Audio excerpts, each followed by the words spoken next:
At 1:17 a.m., someone landed in my backyard. I grabbed a flashlight, opened my back door, and pointed it toward the fence. Then I saw her. My neighbor, Emma Carter. She was barefoot, trembling, crying, and clutching her phone like someone had just tried to take it from her.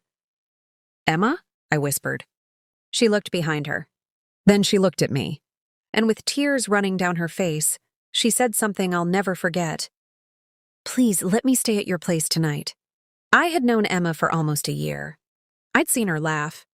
I'd seen her come home from work. I'd seen her carry groceries, shovel snow, decorate her porch for Christmas, and wave at me through her kitchen window. But I'd never seen her afraid. Not like this. I opened the gate. "Come inside." She didn't move. "Emma, what's happening?" Her lips trembled. "He found me." My heart stopped. "Who?" She swallowed hard. "My fiancé." I stared at her. "Your fiancé?" She nodded. Then she whispered something that made the entire night feel colder. "He's not supposed to be alive. My name is Ryan Mitchell. I'm 38 years old, and for most of my adult life, I thought I understood loneliness. I was wrong. Real loneliness isn't necessarily having nobody around you. Sometimes it's having people around you and still feeling like nobody truly knows you. 2 years before Emma came into my life, my marriage had ended. There wasn't one dramatic betrayal. There wasn't a screaming match in the driveway. There wasn't some Hollywood-style ending. It was quieter than that. My wife and I simply became strangers who happened to share the same address. Eventually, we admitted what neither of us wanted to say. We were better apart. After the divorce, I moved to a quiet neighborhood outside Portland, Oregon. My house wasn't impressive. It was a 2-story Craftsman with faded blue siding, an old wooden fence, a small garage, and a backyard that needed far more attention than I was willing to give it. But it was mine. And for the first time in years, my home felt peaceful. I had a routine. Work, home, dinner, television, sleep, repeat. I wasn't unhappy, but I wasn't exactly living either. Then Emma moved into the house next door. She arrived on a rainy Saturday morning. A small moving truck pulled into her driveway. The driver struggled with a couch.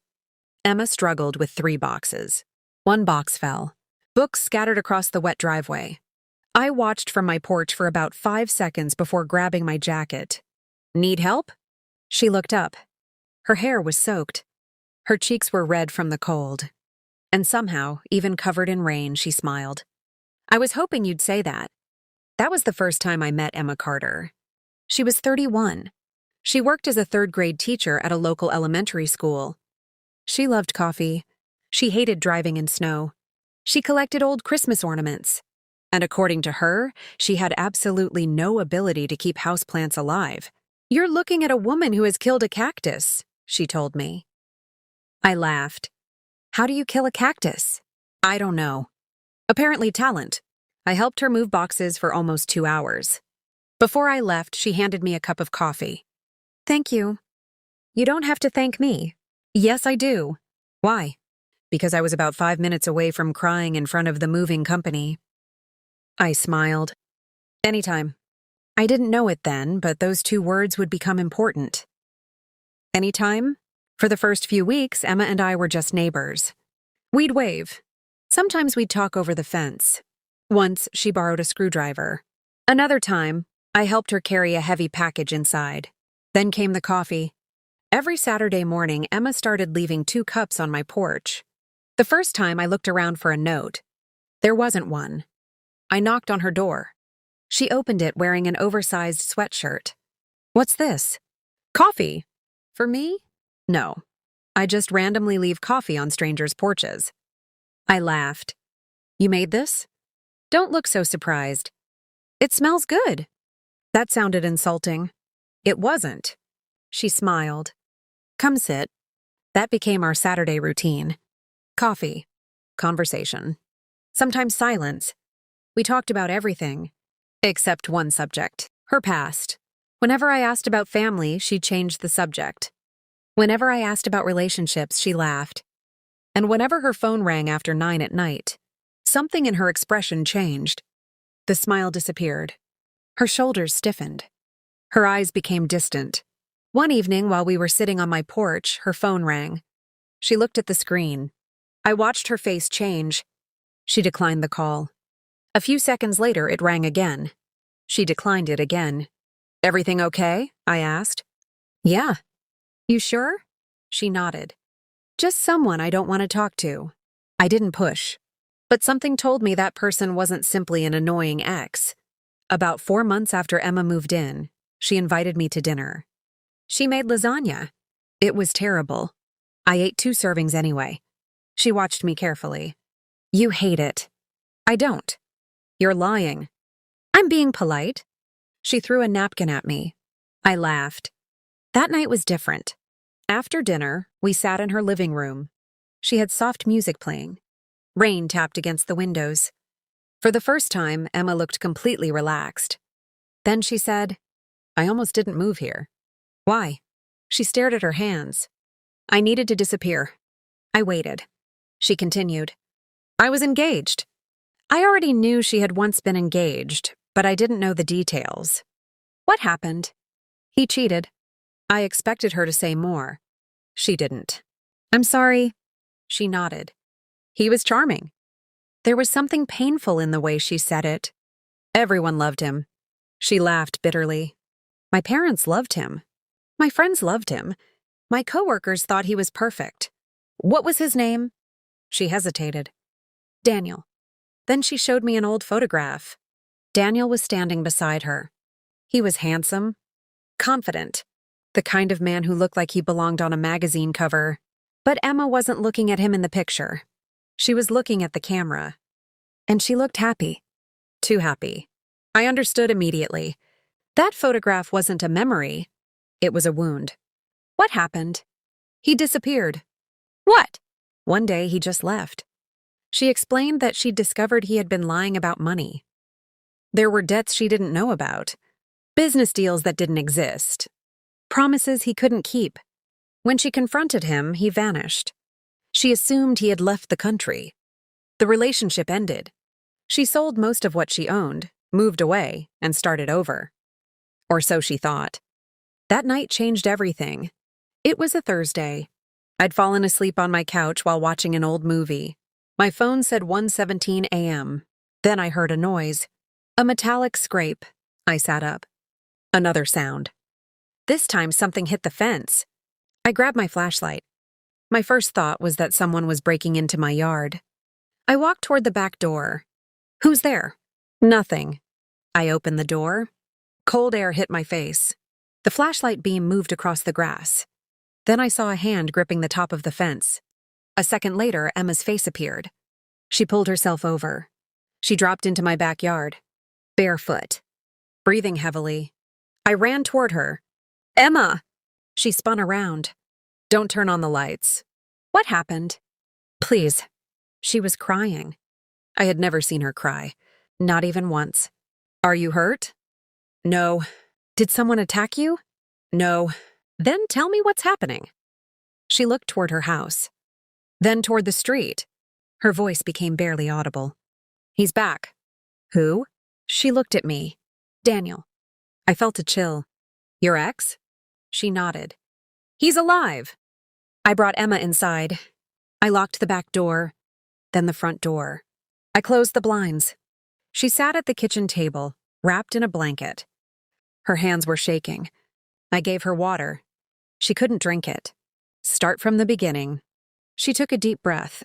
3 days ago, Daniel came to my house. I stared at her. "How did he find you?" "I don't know." "What did he want?" "He said he wanted to apologize." "And you believed him?" "For about 10 minutes. She pulled out her phone. "He knew things he shouldn't have known." "What things?" "My address. My job. My bank. My parents' names. Everything." She showed me messages. At first, they looked ordinary. Then I saw the pattern. Daniel wasn't apologizing. He was gathering information. He knew about Emma's mortgage. He knew about an inheritance from her grandmother. He knew about an investment account. Then Emma showed me something else. A photograph of a document. Her signature was visible. "What is that?" "A property transfer." My stomach tightened. "You signed this?" "No." Then how is your signature there? I don't know. She began crying again. He told me I had to sign some papers when we were together. He said they were business documents. And you didn't? I thought I did. She wiped her face. Then I found the messages. She showed me a conversation between Daniel and another person. One sentence stood out. Once she signs the final papers, the house is ours. I stared at the screen. How long has this been happening? I don't know. Emma, why didn't you call the police? I did. She looked terrified. But when they arrived, he was gone. And then? He sent me a message. She showed it to me. You can't hide from me forever. I finally understood. Emma hadn't climbed my fence because she wanted company. She had climbed it because she believed Daniel was watching her house. She didn't trust the front door. She didn't trust the street.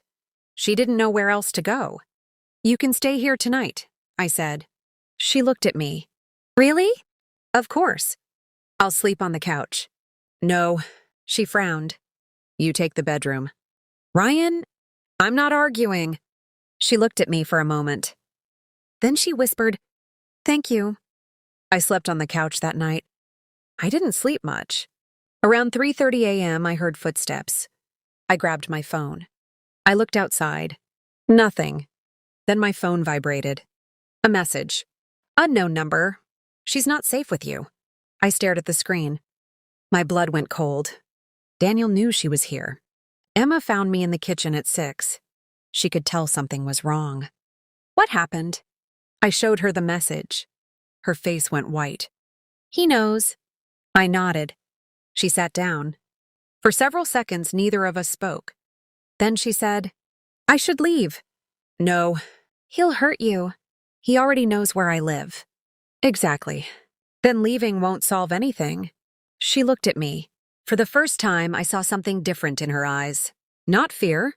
Determination. What do? We document everything. So we did.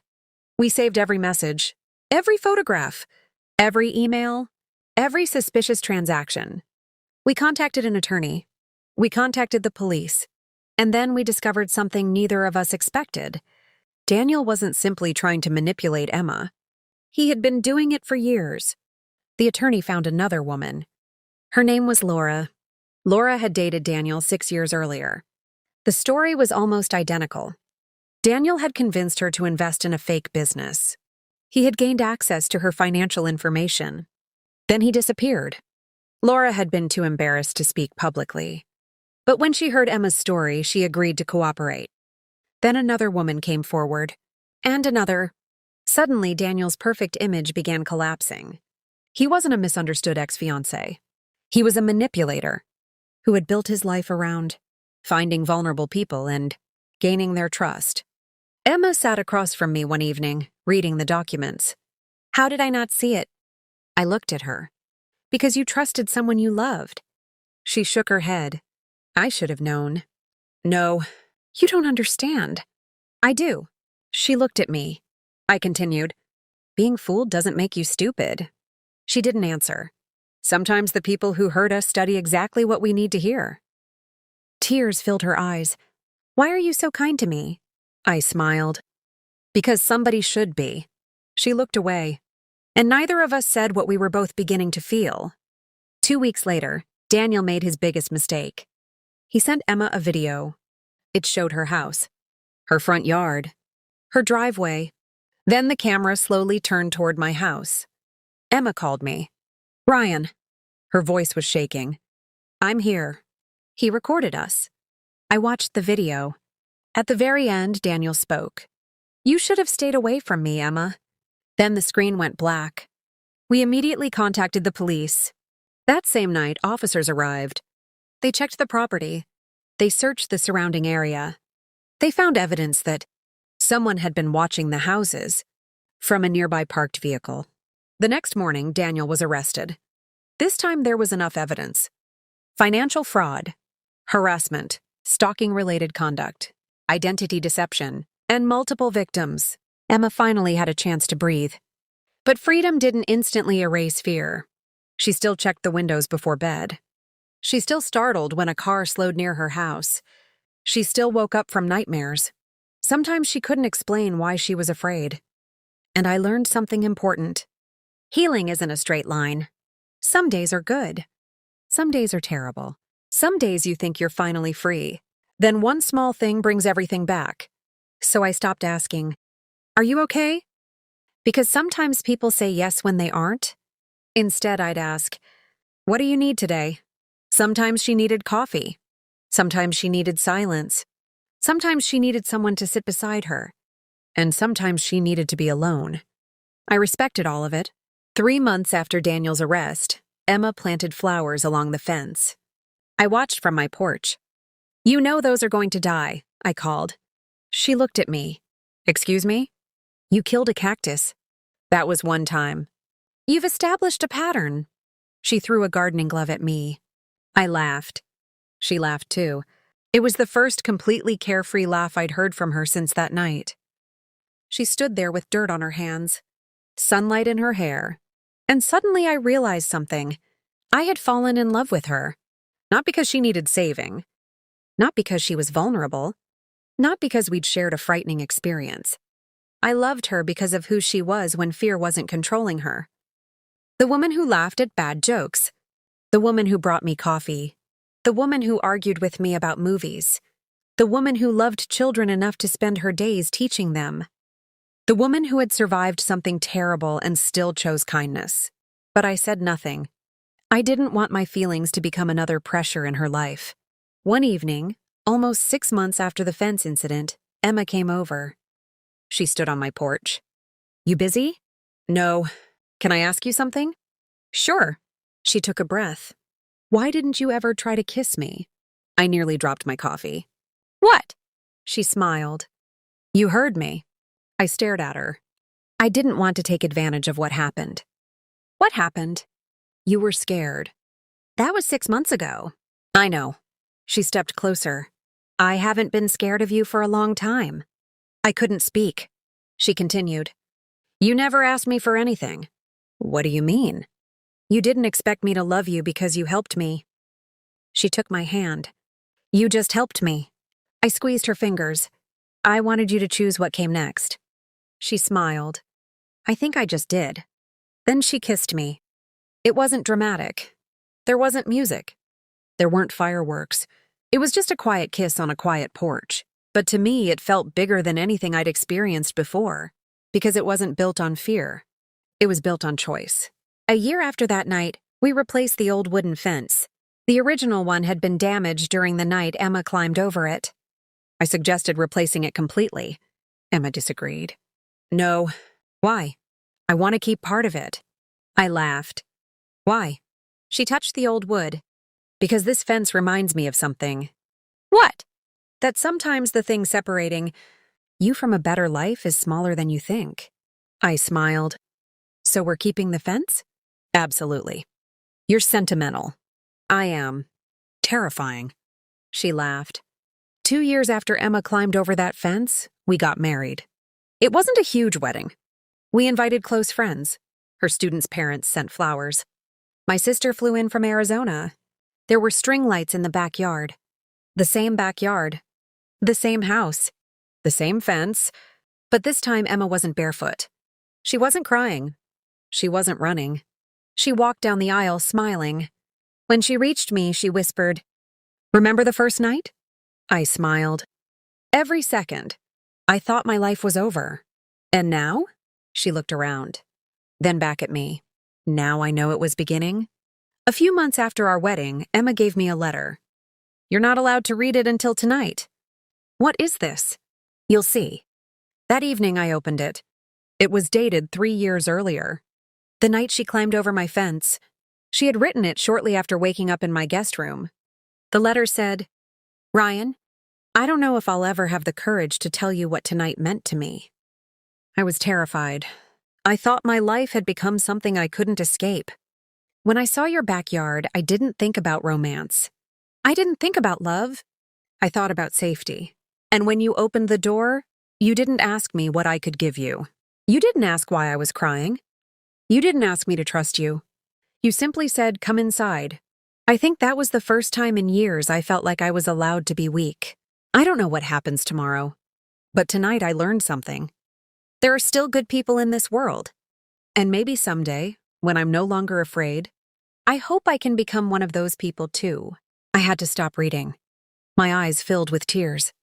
At the bottom of the letter, she had written one final sentence. "Thank you for opening the door before I was ready to knock." 5 years passed. Our backyard changed. The old fence was gone. In its place was a lower garden fence surrounded by flowers. Emma still taught elementary school. I started working from home. On weekends, we'd have neighbors over for barbecue. Sometimes children played in the yard. Sometimes Emma sat on the porch reading. Sometimes we'd simply drink coffee together. One summer evening, a young woman from the neighborhood knocked on our door. She was crying. She had nowhere to go. She needed help. Emma immediately opened the door. "Come inside." I watched from the kitchen, and suddenly I realized something. Emma had become the person she once needed. She didn't judge. She didn't ask unnecessary questions. She didn't demand explanations. She simply made space. Later that night, I asked her, "Do you ever think about that night?" She looked at me. "Every year." "Do you regret climbing over the fence?" She smiled. "Never. Even though it changed everything?" She leaned against me. "Especially because it changed everything." People sometimes hear this story and think the important moment was when Emma climbed over the fence. It wasn't. The important moment was what happened after. She could have been judged. She could have been blamed. She could have been told she was making bad decisions. Instead, someone opened a door. And sometimes that's all a person needs. Not a hero. Not someone to rescue them. Not someone to control their future. Just a safe place to breathe long enough to remember who they are. Emma once thought she was running toward my house. But years later, she told me the truth. She wasn't running toward me. She was running away from the version of herself that had learned to accept fear as normal. And that night, she chose something different. She chose safety. She chose courage. She chose herself. And somehow along the way, she chose me too. Sometimes love doesn't begin with flowers. Sometimes it doesn't begin with a perfect first date. Sometimes it begins with a frightened person standing outside your door at 1:17 in the morning. Sometimes it begins with 5 simple words. "Please let me stay tonight." And sometimes, if you're lucky, that one night becomes the beginning of a lifetime. So if you're listening to this story while going through something difficult, remember this. You are not weak because you need help. You are not broken because someone hurt you. And you are not foolish because you trusted the wrong person. Your worst night does not get to decide the rest of your life. Emma thought that night was the end of her story. It wasn't. It was the first page of a new one. And years later, whenever she walks past the spot where that old fence once stood, she smiles. Because she knows something now that she didn't know then. Sometimes the door you are terrified to knock on is the exact door that leads you home. If this story touched your heart, like this video, subscribe to the channel, and share it with someone who needs to believe that second chances are real.